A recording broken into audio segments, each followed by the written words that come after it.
podcast, restez pas plantés là.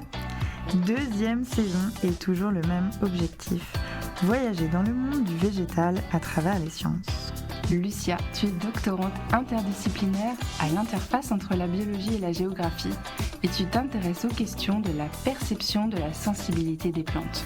Delphine, tu es ingénieure en biologie végétale, docteur en biologie cellulaire et tu es passionnée par les sciences et les plantes. Toujours les mêmes et toujours aussi enthousiastes à l'idée de vous donner un autre regard sur les plantes. Et cela à travers l'interview de chercheuses et chercheurs qui s'attellent petit à petit à éclaircir leur zone d'ombre.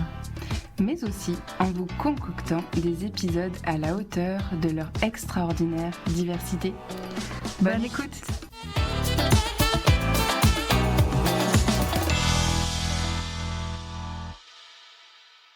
Les plantes peuvent-elles être nos modèles ?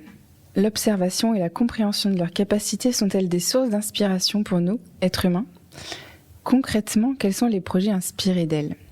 Bonjour Lucia. Bonjour Delphine. Et bonjour à toutes et tous. L'épisode d'aujourd'hui sera, on l'espère, source d'inspiration pour vous, car vous allez découvrir les plantes sont une immense source d'inspiration justement. Pour explorer cette facette de la recherche scientifique, une technique qui vise à observer le vivant afin de s'en inspirer.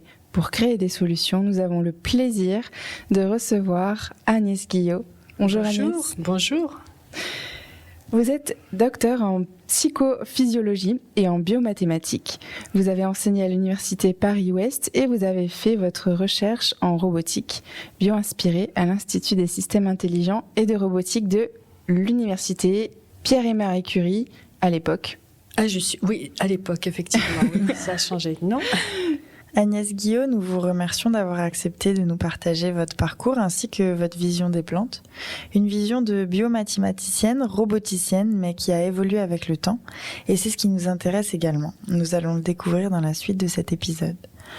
Vous avez coécrit avec Jean-Arcadie Meyer un premier ouvrage qui se nomme L'or vert, quand les plantes inspirent l'innovation, chez CNRS Éditions, et dernièrement vous avez sorti L'homme qui parlait aux plantes des éditions du Net, véritable hommage à Raoul Français, donc fin 19e, début 20e siècle. Cet homme de science passionné par les plantes au sens vivant du terme, et vous dites véritable précurseur de la bio-inspiration par les plantes. Ouvrage dont nous vous recommandons les lectures car il est très riche en anecdotes, savoirs et histoires. Alors Agnès, pour commencer notre épisode, on a toujours des questions un petit peu redondantes qu'on aime poser à nos invités. Et la première, c'est quelle est votre histoire personnelle avec le monde des plantes ? Écoutez, mon histoire personnelle, elle va être un petit peu brève parce que j'ai toujours été plutôt intéressée par les animaux dans mon enfance et au cours de ma carrière, mais quand même, quand j'étais jeune, je passais des vacances en Bourgogne et j'avais une tante qui nous apprenait comment reconnaître certaines plantes, dont par exemple la prêle qu'on appelait queue de renard parce qu'elle roussissait au mois d'automne. Et puis, bien que ce soit pas des plantes, je suis novice, mais quand même je le sais que les champignons sont des champignons. Elle nous apprenait à reconnaître les coins champignons. Voilà, donc c'est pour ça que j'ai quand même eu un intérêt un peu profondément ancré en moi, mais qui a été enfoui pendant très très longtemps. D'accord. Et donc qui est arrivé plus tardivement finalement. Ah oui, complètement tardivement, mais très très très tardivement, parce que non seulement dans ma vie courante, je n'ai pas du tout la main verte et je n'ai que par exemple qu'un bonsaï, mais qui est factice chez moi.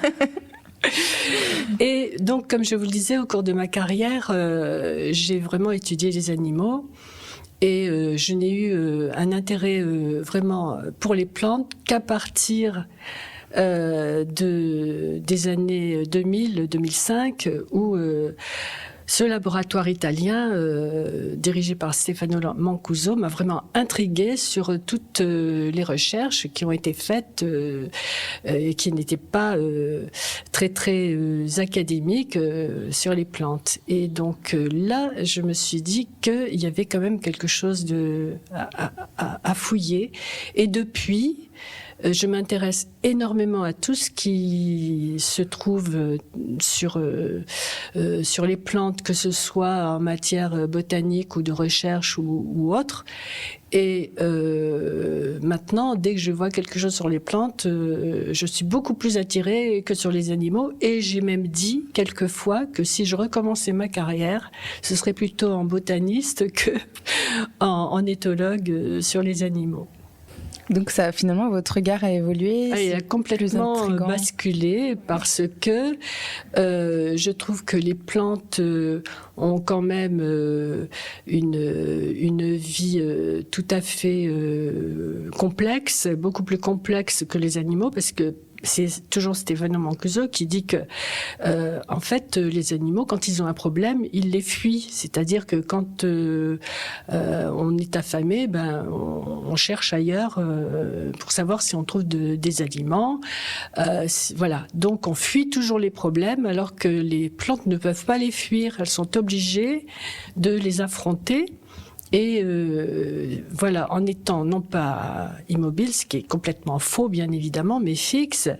Et quand on est fixe, eh bien, on est bien obligé de faire des compromis beaucoup plus complexes et des anticipations beaucoup plus complexes que si on peut aller chercher ailleurs de quoi survivre. Et aujourd'hui, votre histoire personnelle, comment vous jardinez, par exemple ? Non, je suis en appartement, j'ai pas de jardin et je vous ai dit, j'ai absolument pas la main verte. Et donc voilà, mais je pense que c'est une histoire de connaissance aussi. Je crois que si j'approfondissais tout ça, je pourrais trouver des solutions à ce défaut. Mais non, j'ai pas la possibilité d'être confrontée à un univers plus vert que celui de mon appartement. Donc non.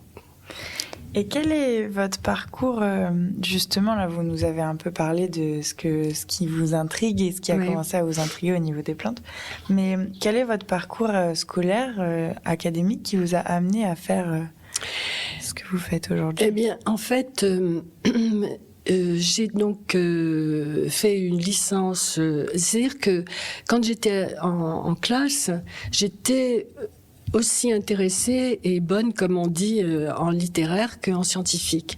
Et donc, quand j'ai voulu savoir ce que je voulais plutôt faire plus tard, je suis allée chez un conseiller d'orientation qui m'a proposé des études de psychologie, et je lui ai dit tiens, mais pourquoi si, parce qu'en psychologie il y a autant de sciences que de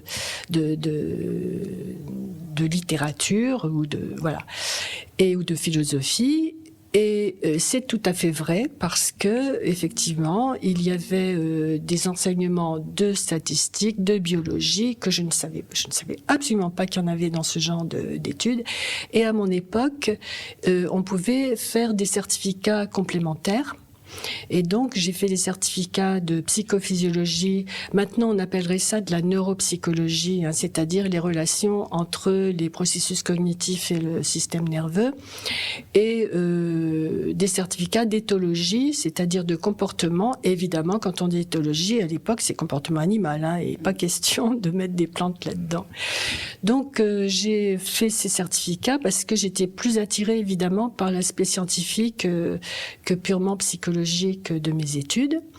Et j'ai donc fait partie ensuite de laboratoires où on étudiait les modèles de comportements animaux.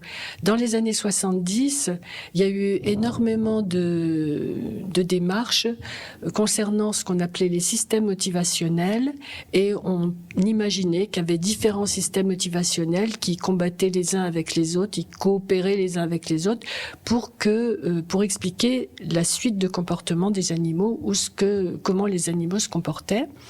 Et donc voilà, je me suis engouffrée là-dedans, et ce sont donc des modèles mathématiques ou informatiques de ce que l'on appelle la sélection de l'action, c'est-à-dire pourquoi est-ce que vous enchaînez une action plutôt qu'une autre, que ce soit dans un domaine général ou en particulier pendant ce qu'on appelle la navigation, c'est-à-dire l'orientation dans un environnement, comment vous allez chercher des stratégies pour atteindre un but, voilà.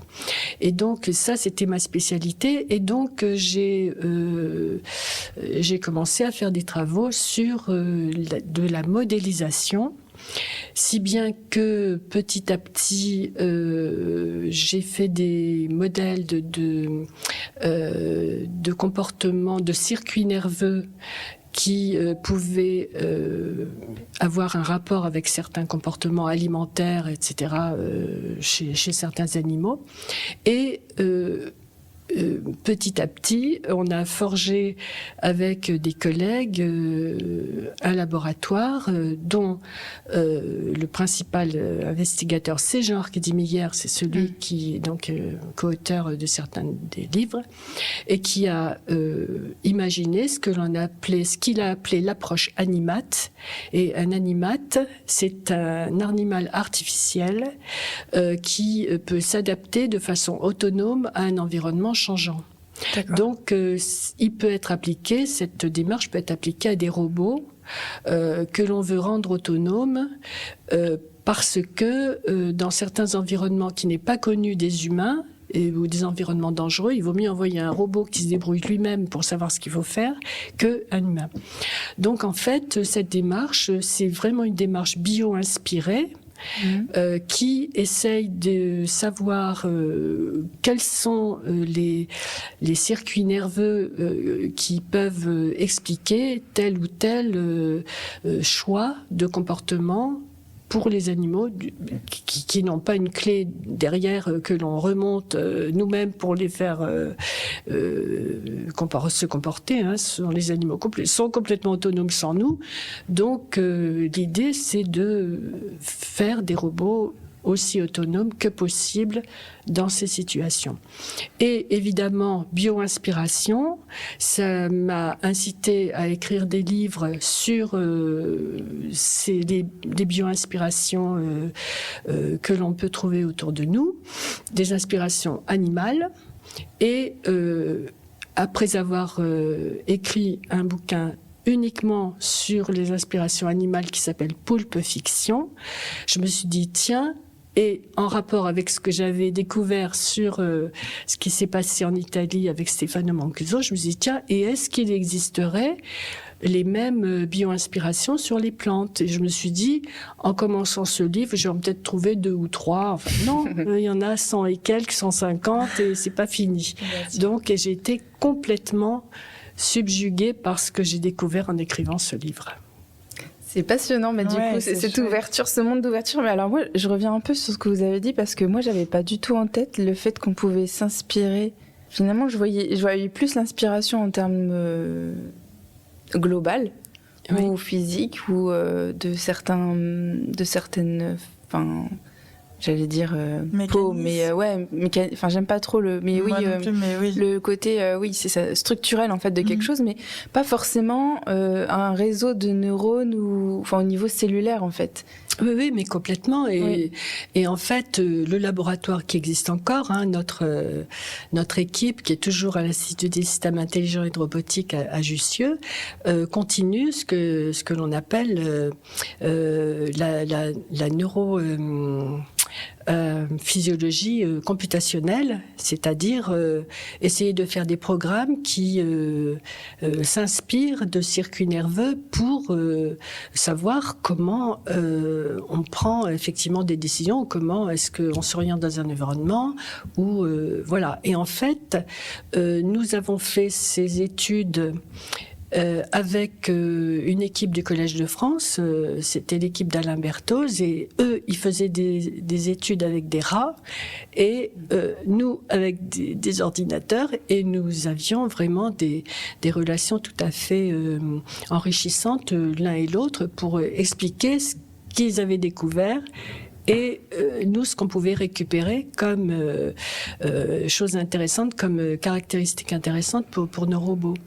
Donc ça, c'était vraiment une démarche qui existe encore à l'heure actuelle, qui est extrêmement prolifique, parce que ça peut avoir un lien, et ça a un lien avec ce qu'on appelle les maladies neurodégénératives, parce que, par exemple, pour expliquer comment il y a des pathologies de prise de décision ou autre chose dans certaines maladies comme Parkinson ou autres, il peut y avoir des relations avec les circuits nerveux de ce que l'on appelle les ganglions de la base, par exemple, et qui peuvent donc avoir un impact sur une thérapie éventuelle.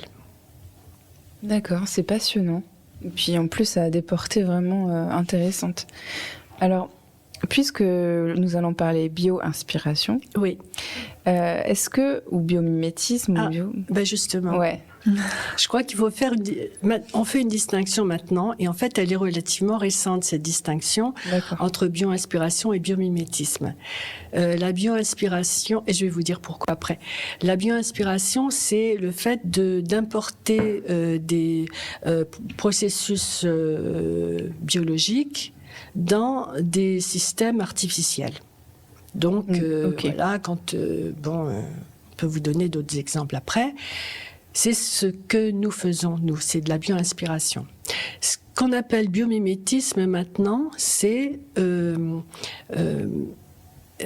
utiliser les méthodes de la nature pour préserver l'environnement ou pour améliorer les conditions de l'agriculture.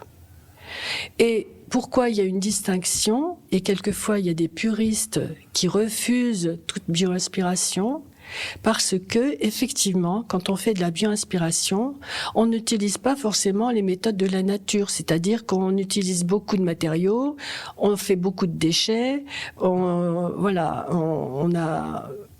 n'a pas on essaye de spécialiser ce que l'on fait, alors que la nature ne spécialise rien, ce qui est vraiment contraire à l'adaptation.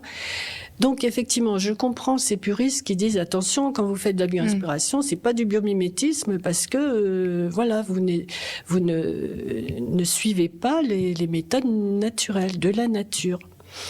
Et c'est pour ça que maintenant il y a cette distinction. Et donc, quand on vous propose des exemples de technologies inspirées donc de certains processus et comportements biologiques, eh bien, il faut parler de bio-inspiration et pas de biomimétisme. D'accord. Donc, du coup, j'ai pas compris exactement ce qu'était le biomimétisme. Oui, alors, en fait, vous essayez de voir comment la nature œuvre pour rendre l'environnement, pour préserver l'environnement. C'est-à-dire que dès que vous créez quelque chose, eh bien, il faut penser à qu'est-ce que vont devenir les déchets. Est-ce que ces déchets vont être recyclés? Est-ce que vous avez pris des matériaux qui vont dégager beaucoup de dioxyde de carbone? Et donc là, c'est pas bien. Donc, il faut vraiment réduire ça au minimum, au maximum plutôt. Donc vous voyez, et tout ce qui est éco-agriculture, c'est-à-dire comment ne pas mettre des pesticides, qu'est-ce que la nature fait pour rendre un sol fertile, ça c'est du biomimétisme. Et donc il y a finalement, j'ai l'impression, moins de biomimétisme, ou du moins en termes de progrès technologique, c'est de la bio-inspiration. Oui, voilà. C'est-à-dire que c'est toujours la même chose. L'idéal serait de faire de la bio-inspiration en faisant attention à ne pas... Bon. Oui. Mais et c'est pour ça que dans les conclusions de mes livres, je dis, tiens, il y a peut-être un critère qu'il faudrait inventer qui s'appellerait le totalement inspiré de la nature, c'est-à-dire non seulement c'est inspiré de la nature, mais avec les méthodes naturelles, c'est-à-dire en évitant donc tous les défauts humains, hein, parce que en fait l'ingénierie humaine fait complètement différemment de la nature. Vous avez rien de symétrique dans la nature, vous avez rien de lisse dans la nature. Voilà, et comme je l'ai dit tout à l'heure, vous n'avez rien de archi spécialisé dans la nature. Il faut être à peu près bon partout et pas bon dans une à une matière, parce que sinon, quand l'environnement change tout le temps, vous n'arrivez plus à survivre. Donc voilà, donc il faut revoir toute nos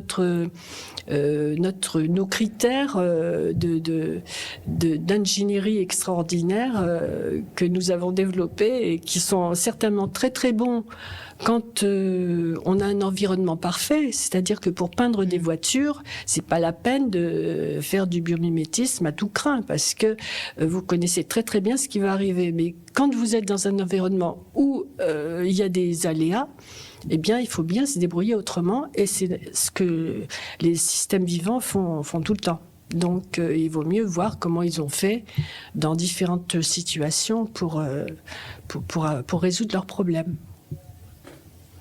C'est plus clair oui. pour moi. Oui, c'est très clair et c'est vraiment inspirant.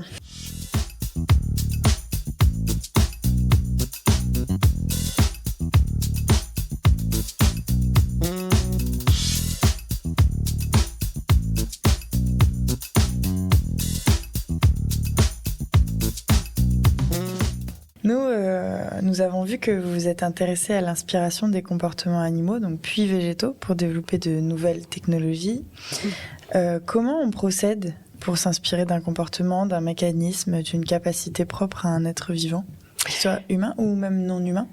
C'est pas évident, votre question n'est pas évidente du tout. C'est pas évident d'y répondre, mais moi je dirais, c'est par les problèmes à résoudre. Quels sont nos problèmes ?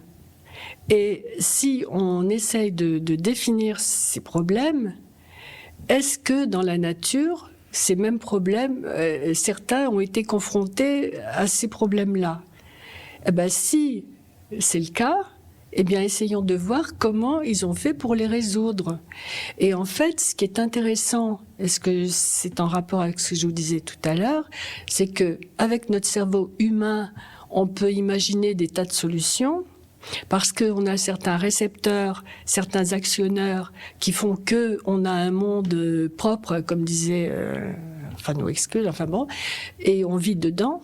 Mais si on essaye de voir comment se débrouillent d'autres systèmes vivants avec d'autres récepteurs et d'autres actionneurs, ils ont peut-être fait quelque chose de plus intéressant que ce que l'on a imaginé.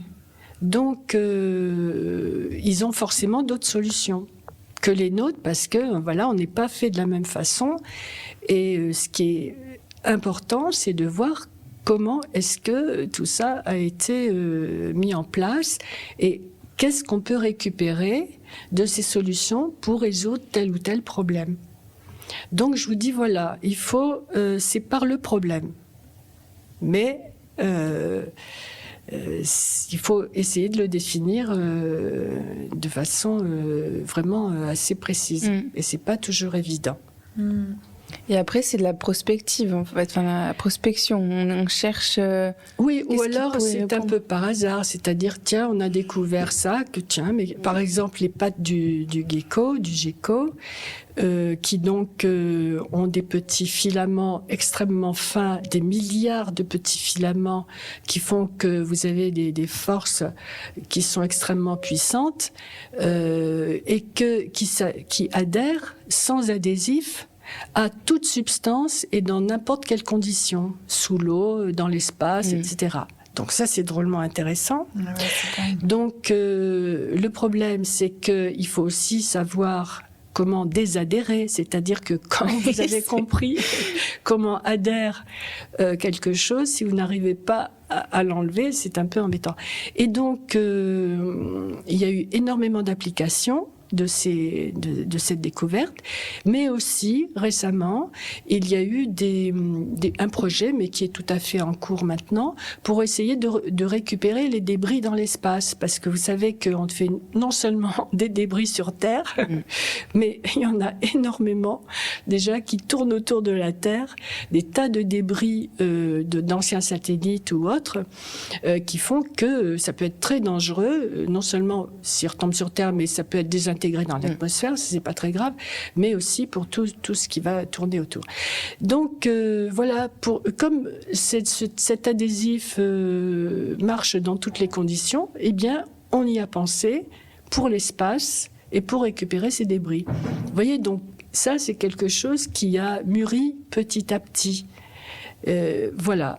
Par ailleurs, mais je vous montre des exemples animaux. Pour les plantes, on va y venir après. Voilà, je suis sûre qu'il y a plein de choses à dire. Mais par exemple, il y a une équipe à Marseille qui est extrêmement intéressante encore maintenant et qui a fait un capteur visuel qui est inspiré de l'œil de la mouche et qui travaille sur ce qu'on appelle le flux optique, c'est-à-dire le défilement des images sur la rétine. Et ça, c'est quelque chose qui est très très très facilement calculable, c'est pas très français ce que je dis, par le cerveau, et en fait surtout par le minuscule cerveau de la mouche qui va calculer ça extrêmement rapidement. Donc pour un robot, pour un drone, c'est très très intéressant.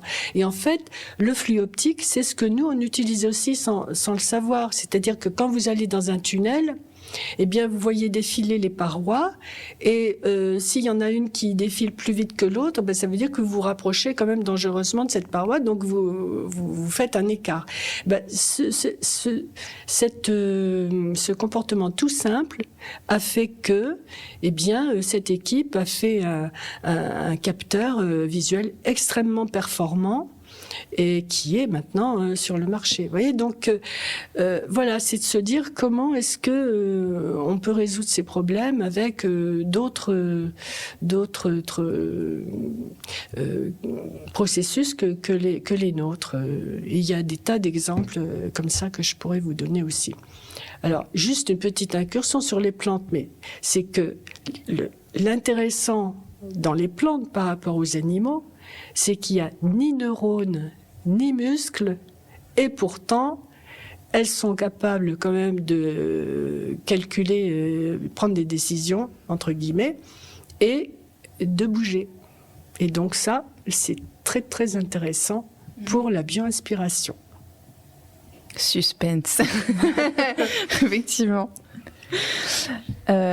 Justement, donc des exemples de bio-inspiration connus ou moins connus, du coup peut-être parler de cette première bio-inspiration qui a été faite par Raoul Français justement, et puis d'autres qu'on aimerait bien connaître. Moi j'en ai en tête quelques-unes, mais je suis sûre que vous en avez plein d'autres à nous faire découvrir.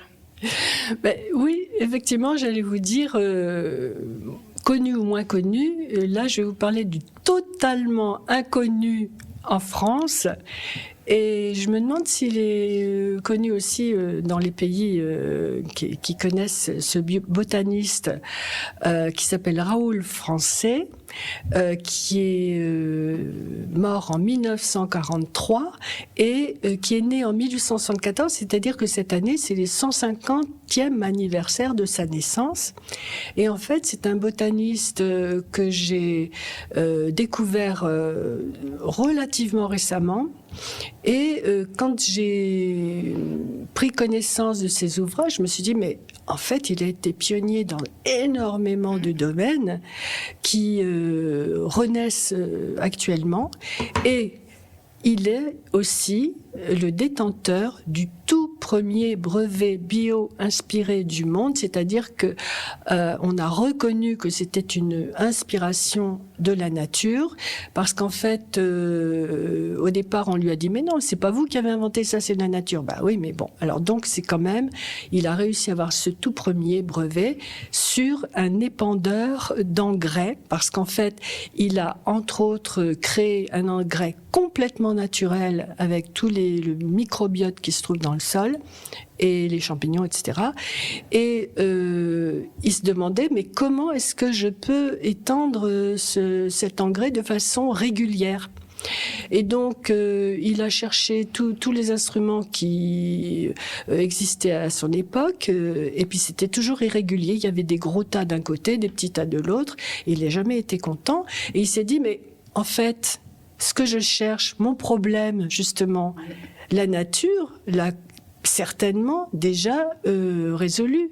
Pourquoi ? Parce que de répandre des graines toutes au même endroit, il y a une compétition entre ces graines pour pousser, et c'est certainement pas la bonne solution. Donc une solution pour la nature, c'est de répandre les graines le plus régulièrement possible, éloignées un peu les unes des autres.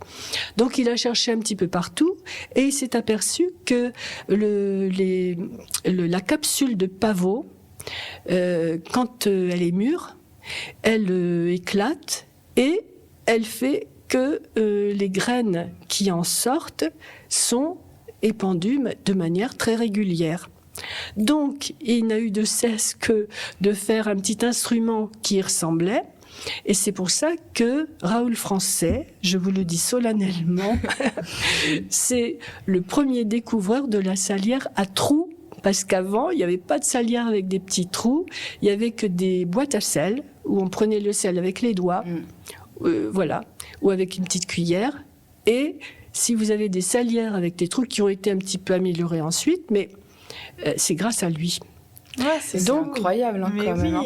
Voilà, donc c'est vraiment le premier brevet et personne ne le cite. On cite toujours le velcro, effectivement, le velcro, inspiré de la fleur de bardane, qui est avec du velours d'un côté et des crochets de l'autre. Et effectivement, bon, c'est très très intéressant cette découverte, mais c'est pas la première. Et en fait, voilà, la première officielle, c'est celle de Raoul Français, qui non seulement a fait cette découverte, mais a fait des tas d'autres choses dont on reparlera peut-être plus tard. Alors qui sont dans le dernier livre que vous avez écrit. Exactement, c'est la seule biographie française de ce livre, et d'ailleurs, seule biographie, parce qu'il y en a une qui date de 2000, mais qui est très très foisonnante et un peu compliquée à lire, mais voilà. Et vous me parliez de la bio-inspiration des plantes. Donc ça, c'est notre dernier livre qui s'appelle L'or vert, quand les plantes inspirent l'innovation. Et j'ai été de merveille en merveille parce que je vous dis, je ne suis pas botaniste, hein, mais j'ai découvert des choses qui me stupéfiaient à chaque fois. Alors, je vais vous donner des exemples, mais c'est peut-être pas les plus spectaculaires ou prolifiques, mais chaque fois que j'ai décrit ces particularités, j'ai été vraiment étonnée.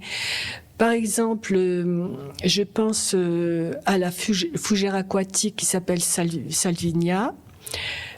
Cette feuille, quand vous la regardez avec un microscope électronique, voyez que sur ces feuilles, à l'extérieur, il y a des petits trichomes, des petites aspérités qui sont comme des batteurs à œufs. Vous connaissez pas ces batteurs à œufs, vous êtes trop jeune, mais quand on faisait des œufs à la neige, on avait un petit instrument qui était ça s'appelait un batteur à œufs.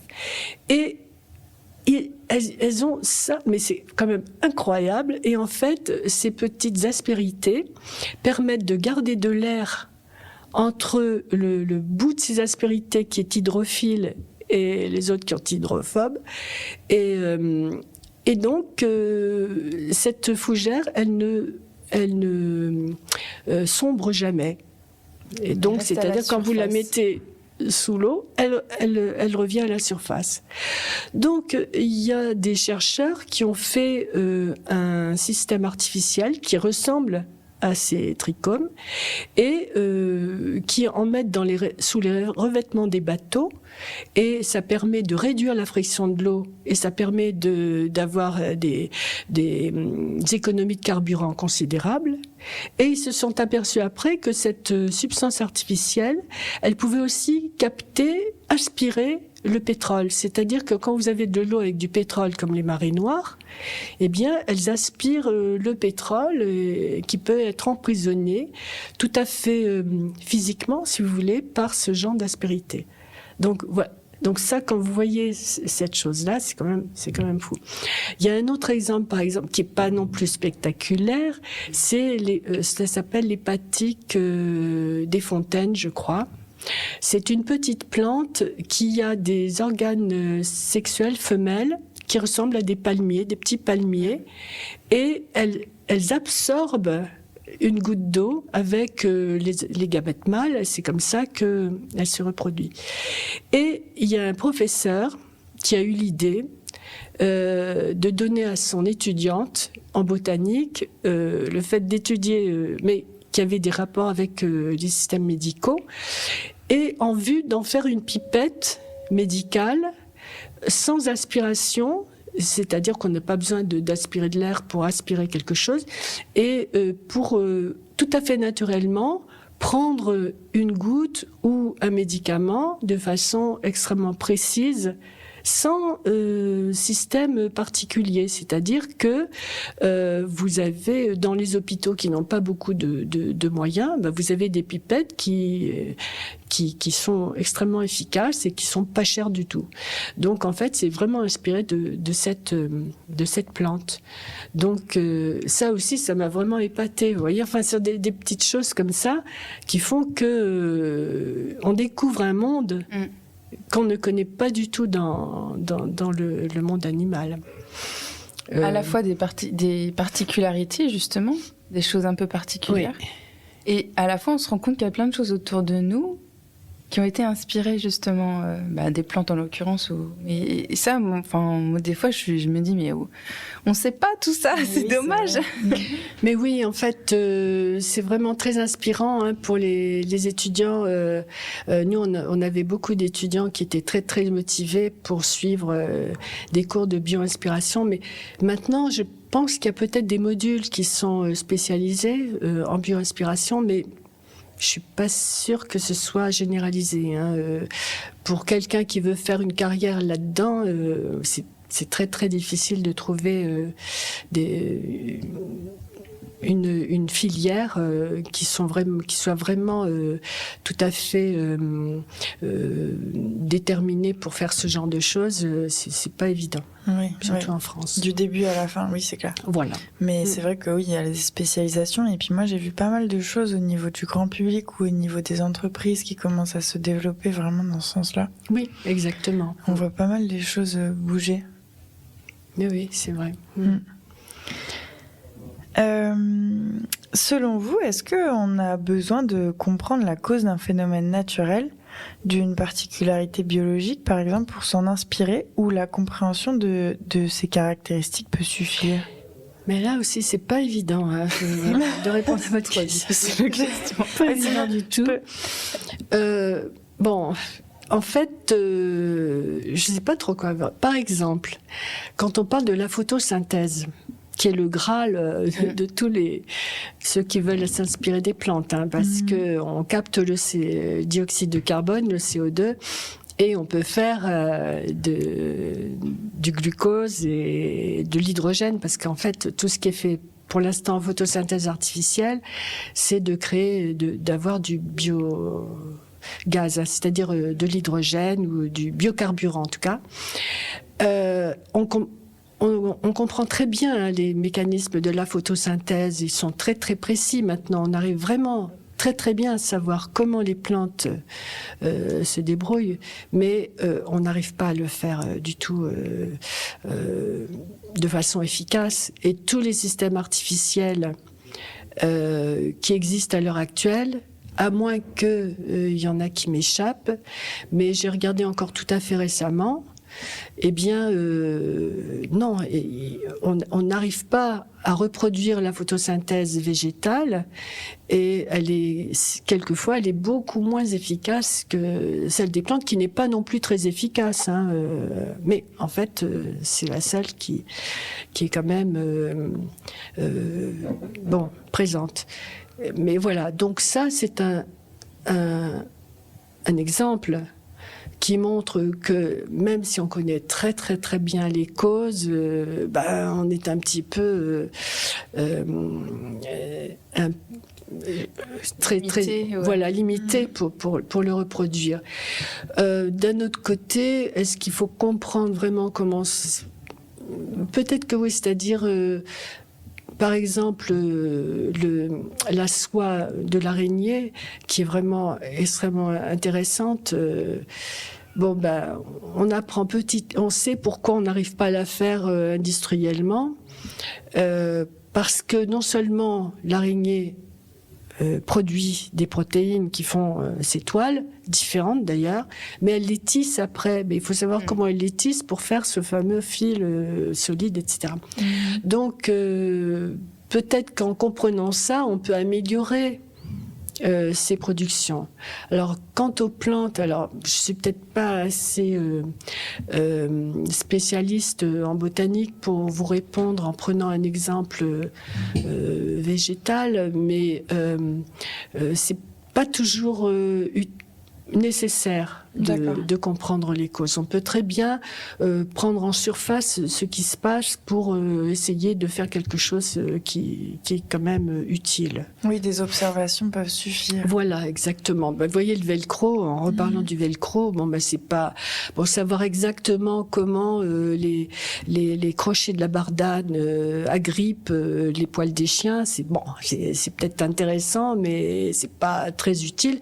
D'ailleurs, si quand même, les gens ont essayé de retrouver cette inspiration qui a été faite par de Mestral, eh bien, ils sont aperçus que c'était pas tellement la bardane le bon modèle pour le velcro, parce que les poils se cassent, les aspérités de la bardane se cassent. Je crois que c'est plutôt la circé qui serait le bon modèle du velcro.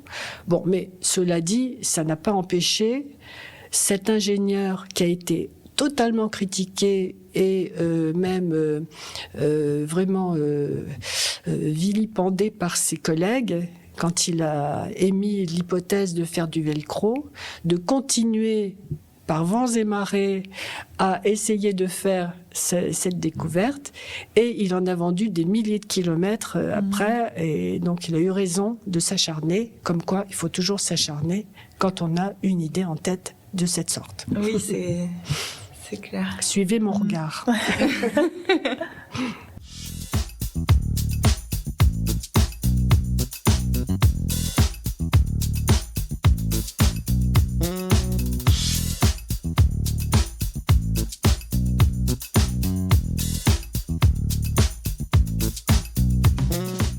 Je reviens du coup sur les plantes qui peuvent inspirer. Moi, en regardant le début de votre livre, L'or vert, je suis tombée sur une plante que je connaissais pas, dont les pétales deviennent transparents. Ah oui, c'est Diphyléia. C'est magnifique.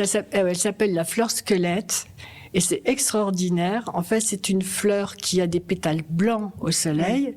Et dès qu'il pleut, ces pétales deviennent transparents. Et donc, on ne voit que ces petites nervures. C'est pour ça qu'on l'appelle la fleur squelette. Et ça s'explique. Alors là, effectivement, on a compris la cause, mais c'est pas pour ça qu'on l'a vraiment reproduit exactement ces causes-là dans la bioinspiration. En fait, dans les cellules, il y a des espaces qui sont remplis soit d'air, avec la réfraction de la lumière, les pétales deviennent blancs, soit de l'eau, ces espaces sont remplis par l'eau, et la réflexion de la lumière fait que ça devient transparent. Et des chercheurs japonais ont pensé à améliorer le verre qui est plongé dans l'eau, c'est-à-dire les lunettes de plongée ou bien les endoscopes que vous mettez dans le corps humain pour essayer de filmer des choses internes. Et c'est toujours brouillé par des petites toutes ces choses qui se trouvent dans l'eau et qui peuvent brouiller la vue. Et donc, en regardant ce qui s'est passé dans ces pétales, eh bien, ils ont bombardé du verre avec un laser très très rapide, en faisant des micro-trous. Et c'est pour ça que ces micro-trous se remplissent d'eau sous l'eau. Et c'est pour ça que la vision du verre devient complètement transparente.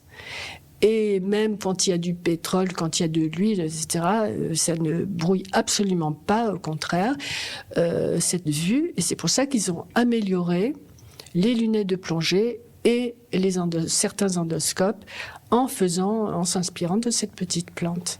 Vous voyez. Wow. J'ai trouvé ça aussi passionnant en fait. C'est à chaque fois c'est d'étonnement en étonnement. Oui, mais moi j'étais d'étonnement en étonnement dans ce livre. Je vous assure que vraiment c'est pour ça que mon intérêt pour les plantes n'ont été que grandissante, parce qu'à chaque fois j'étais vraiment stupéfaite par ce que je trouvais, et ça c'est quand même un régal pour un chercheur.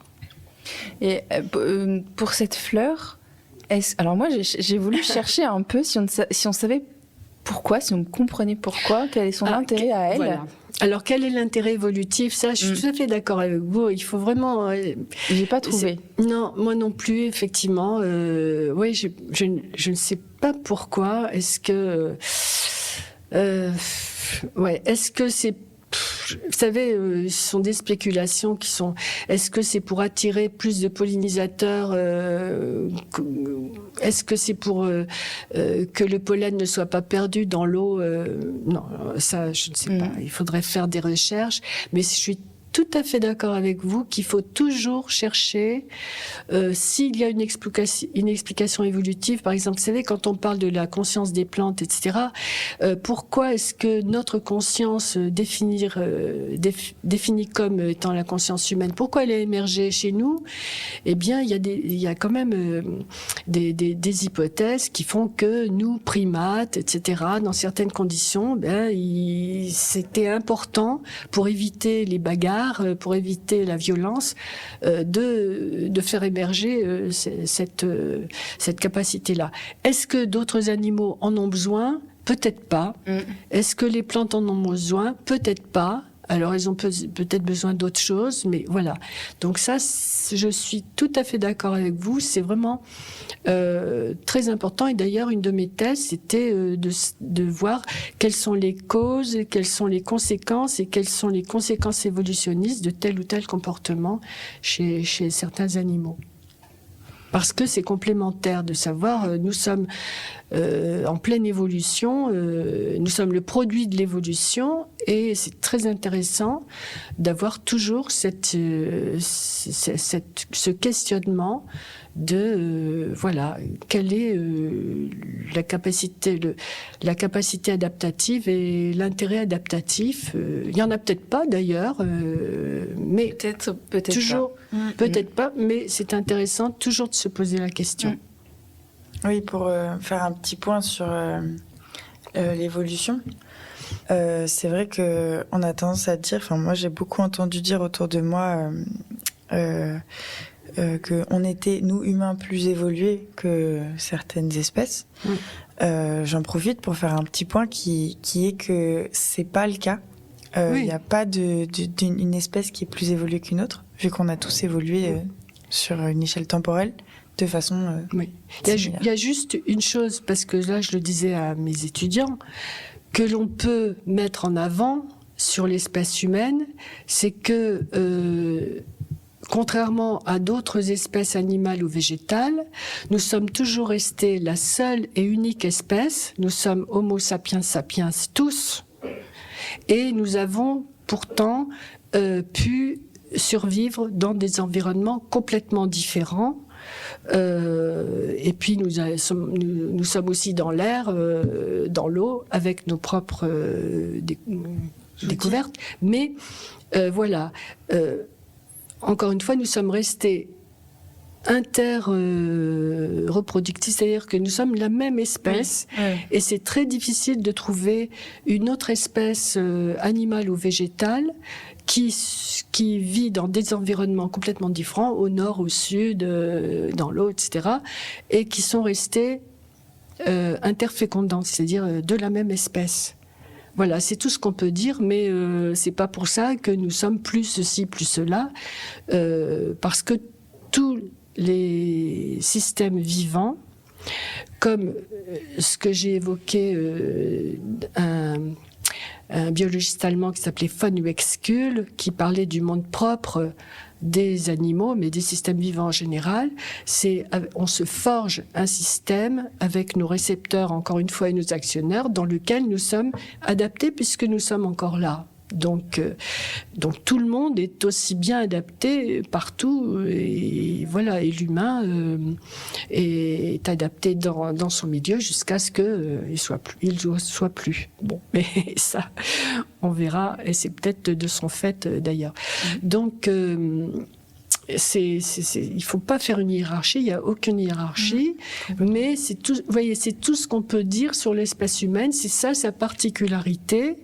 C'est d'être toujours la seule et même espèce. Alors moi, je sais pas où est-ce que j'ai lu ça, mais il y avait un truc qui m'avait fait réfléchir, c'est que en fait, on a regardé tout ce que l'espèce humaine peut faire ou non, ce qu'elle a comme capacité. Et ce que j'avais vu, c'est que la seule chose qui différencie les humains des autres espèces, c'est la capacité à faire du feu. Oui, peut-être. Alors, est-ce que d'autres... je sais pas. Mais c'est vrai. Mais est-ce que... En point de départ pour ce qui après, qui a été le point de départ à ce qu'on est capable de faire maintenant. Non, je crois de différent. En fait, tout ce qu'on fait, c'est faisable dans le reste des espèces. Même les morts, etc. Le culte des. Oui, dans certains. La construction, par exemple. Oui, mais encore une fois. Pourquoi est-ce que nous avons cette particularité? D'ailleurs, aussi de taper sur un clavier, c'est aussi unique et spontanément pour nous, parce que on en a eu besoin pour la façon dont nous vivons. Donc, pourquoi c'est peut-être la seule particularité, mais est-ce que ça fait de nous une espèce si différente des autres? Non, il y en a d'autres qui font d'autres actions que nous ne faisons pas parce qu'on n'en a pas besoin, vous voyez. Donc voilà, c'est vrai, c'est tout à fait vrai, mais est-ce que ça fait de nous est-ce qu'on a des capacités intellectuelles plus importantes en ayant découvert le feu, qui a peut-être été le fruit d'un hasard d'ailleurs? Ouais. Oui, non, je pensais pas à ça quand je suis d'accord avec vous. Je pense pas que ce soit un indicateur. Non, mais c'est très intéressant et j'aime bien aussi votre point de vue sur le. C'est évident qu'en fait on est tous la même espèce mais on l'exprime pas forcément de cette manière-là. Et pourtant on est partout sur Terre et on en est arrivé là où on en est. Voilà. Alors du coup, ça donne un petit lien avec la question d'après sur justement notre futur. Est-ce que nous on peut tirer de l'observation de la nature et pensez-vous justement que les plantes, en particulier parce que c'est ça qui nous intéresse, mais ça peut être aussi autre chose, peuvent nous inspirer justement, même si j'ai une petite idée de la réponse, vers un futur plus respectueux et de l'environnement justement? Alors là aussi, je crois que tout système vivant devrait être respectueux de l'environnement parce que c'est la seule façon de perdurer un peu. Mais est-ce que les plantes auraient eu un statut un peu différent? Moi, je dirais oui, uniquement, mais encore une fois, je suis pas spécialiste, peut-être qu'on peut me critiquer là-dessus, parce que les végétaux représentent plus de 80% de la biomasse totale sur la planète. Et les animaux, je sais plus, je crois que c'est 0,3. Ah oui, 0,3. Et nous, 0,01 pourcentage de biomasse. Donc les végétaux, je crois entre 82 et 84% de la biomasse totale sur la planète. Donc, ça veut dire quand même qu'elles ont trouvé les moyens d'avoir cette particularité-là sur notre planète, c'est-à-dire d'être les représentants les plus importants et de loin. Donc, c'est bien parce qu'elles ont réussi à forger un environnement où elles peuvent prospérer à peu près. Et donc, effectivement, dès que on change un environnement de façon forcée, par exemple en bétonnant quelque chose, vous voyez toujours une plante émerger, et je trouve ça, moi ça me fascine toujours, ces plantes qui sortent du bas d'un poteau. Donc, effectivement, mais est-ce que on peut en déduire le fait que si on laisse ces plantes prendre le dessus, est-ce que on préservera l'environnement pour tout le monde? Je suis pas sûre, parce que pourquoi est-ce que les herbivores ont existé quand même? C'est parce que elles mangent quand même un petit peu de végétaux qui font qu'il y a un renouvellement possible, qu'il y a une biodiversité possible et qu'il n'y a pas de l'auto-pollinisation à tout crin. Donc, voilà, moi je suis plutôt, vous savez, pour l'interaction, c'est-à-dire que tous les systèmes vivants sont en interrelation complètement les uns avec les autres, et nous, même si on le sait pas toujours, on devrait. Donc c'est plutôt un respect d'ensemble qu'on devrait imaginer plutôt que les plantes qui aurait un statut privilégié là-dedans. Je suis tout à fait d'accord avec vous. Je pense que ma question était peut-être pas claire, mais bien sûr. Enfin, l'idée c'est pas d'avoir une planète. De toute façon, ça serait impossible. Hein. On est d'accord que chaque être vivant finalement est intimement dépendant et relié à des microbes. Voilà. Donc de toute façon, pas les obliger, on vit voilà, les uns avec les autres et les uns pour les autres. Donc je suis vraiment tout à fait d'accord avec ce que vous dites. Je pensais plus à justement voilà, les choses qui peuvent nous inspirer de leur particularité. Oui. Mais ce dont on parle depuis tout à l'heure finalement. Oui. Là aussi, je suis tout à fait d'accord avec vous. On peut apprendre énormément sur les interrelations entre les plantes elles-mêmes. Et effectivement, tout ce qui est permaculture, etc., tout ça, c'est vraiment quelque chose qui est vraiment très, très intéressant et qui devrait même être enseigné même dans les classes de nos enfants. Oui, ça c'est clair. Et d'ailleurs, est-ce que la permaculture c'est une forme de bio... Non, c'est pas une forme de bio ni inspiration ni biomimétisme. Biomimétisme peut-être. Ouais, justement. C'est ce qu'on parlait de biomimétisme, c'est tout à fait ça, effectivement. C'est-à-dire que des plantes peuvent empêcher les autres de moins prospérer ou de mieux prospérer ou d'avoir des solutions naturelles à des engrais artificiels. Ça, c'est tout à fait ça. C'est du biomimétisme. Ok. Alors, on a une autre question rituelle dans Restez pas planté là. C'est, même si on a eu, on en a eu plein des découvertes le long de cet épisode, on aimerait en avoir encore plus. Du coup. Est-ce que vous pourriez nous partager une découverte qui vous a surprise ou que vous avez aimée sur les plantes? Alors, ça peut être une expérience, ça peut être aussi une histoire, mais ça peut être aussi une anecdote que vous aimeriez partager. Oui. En fait, c'est vrai que en écrivant le livre L'Or vert, j'ai découvert énormément de choses qui m'ont surprise. Mais je voudrais vous parler de quelque chose qui n'est pas forcément lié à la bio-inspiration. Alors je suis désolée, mais quand même, ça m'a tellement étonnée que j'aimerais vous en faire part. Et j'avais tellement envie de vous en faire part parce que j'ai écouté les podcasts de vos intervenants précédentes et j'ai vu qu'il y avait cette question-là et je me suis dit est-ce que quelqu'un en a déjà parlé? Et donc, vous avez une intervenante qui a un peu effleuré le problème, mais c'est pas quelqu'un qui disait, ouais, la coopération entre plantes.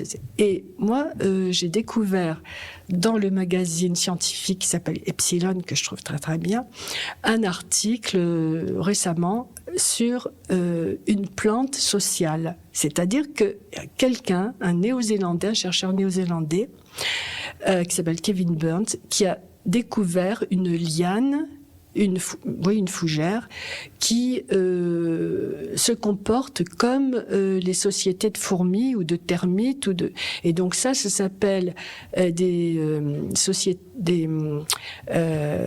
animaux eusociaux, c'est-à-dire que ils se comportent pour aider les individus qui vont se reproduire, tout en étant stériles eux-mêmes. Donc ça, c'est quelque chose de très complexe qui a donc été étudié abondamment chez les animaux. Donc je vous dis, abeilles, termites, etc. Et les sociétés, on appelle ça les sociétés animales. Et il aurait découvert une plante qui se comporte exactement de la même façon, c'est-à-dire que dans les fougères, les feuilles, on appelle ça des frondes, paraît-il, hein, j'ai juste découvert ça, hein, et il y en a qui captent l'eau, il y en a d'autres qui captent les nutriments, et il y en a des troisièmes qui se reproduisent, et les deux premières font tout pour aider les frondes qui se reproduisent, et donc ça, c'est tout à fait une description d'une société végétale. Vous voyez, ce sont des individus qui ont la même génétique, qui ont la même forme, mais qui n'ont pas la même fonction. Et ça, aucune plante n'a été découverte dans ce sens-là. Et donc, évidemment, il a été critiqué en disant « mais non, c'est autre chose ». Et en fait, non, apparemment, d'autres botanistes se sont penchés sur ce problème et ils sont d'accord pour dire qu'effectivement, il s'agirait de la seule plante que l'on connaisse qui se comporte comme une société animale. Et ça, c'est tout à fait étonnant parce que ça brouille encore plus les pistes entre les animaux et les plantes. C'est-à-dire que, au lieu de les différencier, on s'aperçoit qu'elles sont de plus en plus semblables. On a déjà donc toutes les sensibilités végétales qui ont été récupérées alors qu'on pensait qu'elles n'en avaient pas. Hein. Donc, et là, voilà qu'il y a une autre frontière qui est franchie. Alors évidemment, qu'est-ce qu'on peut imaginer comme bio-inspiration à partir de ça ? Je n'en vois pas, mais je vous dis, on franchit une autre étape encore. Alors donc, ils sont en train de chercher d'autres plantes qui feraient la même chose, parce que on n'imaginait pas que ça pouvait exister, tellement l'organisation est complexe à comprendre. Et maintenant, ils sont en chasse pour en trouver d'autres. Ah, et donc ça, comme toute ma vie de chercheur et avec ceux avec qui j'ai travaillé, on essayait de voir des démarches nouvelles qui bousculaient un petit peu notre cerveau de chercheur. Et ben ça m'a bousculé, encore une fois, si j'ose ainsi m'exprimer, tout à fait récemment. Ah, ouais, c'est chouette. Et ouais, c'est vrai que ça fait cet effet-là, c'est quand même super intéressant. Merci pour ce partage. Je suis curieuse, je ne savais pas du tout, donc je suis curieuse de... Alors elle s'appelle, je sais plus son nom, c'est Platycerium, il me semble, hein. Platycerium bifurcatum, je crois que ça s'appelle comme ça. Et c'est Kevin Burns, B-U-R-N-S, le chercheur. J'irai jeter un œil. Tu notes, Lucia? Il y a un article dans Futura Science sur le net là-dessus. Ouais. Ok. Mais c'est vrai qu'en ce moment, il y a vraiment un tournant végétal. Ah oui. Qui est assez présent. Et ouais, j'ai hâte de voir où est-ce que ça va nous mener. En tout cas, nous, on essaye à notre échelle de le faire bravo, savoir avec ce podcast. Merci d'y participer et dans ce cadre-là, mais aussi à travers tous vos livres, parce que c'est vrai que c'est quand même super enrichissant et ça aide à prendre ce pas de côté, à avoir un regard nouveau, une petite mise à jour sur ce monde végétal. Très bien, merci à vous. Beaucoup. Merci beaucoup Agnès. Donc on espère que vous avez passé un très bon moment avec nous. On vous donne rendez-vous pour le prochain épisode et en attendant, Restez pas pintés là. là.